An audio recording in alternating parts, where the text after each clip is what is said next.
paugeran rahajane kongso trigatra pancagatra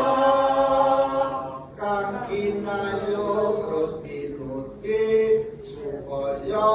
lestari jejeg santosa wujudake tata tentrem berkor raharjo ning Jawa Tengah sumbering budaya aku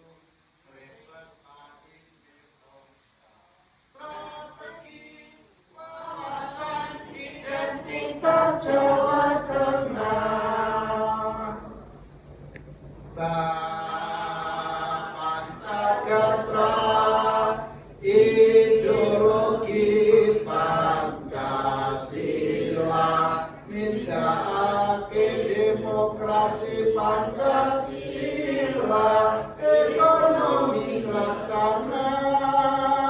ake pasal 45 sosial budaya bangsa anggeluri kapripaten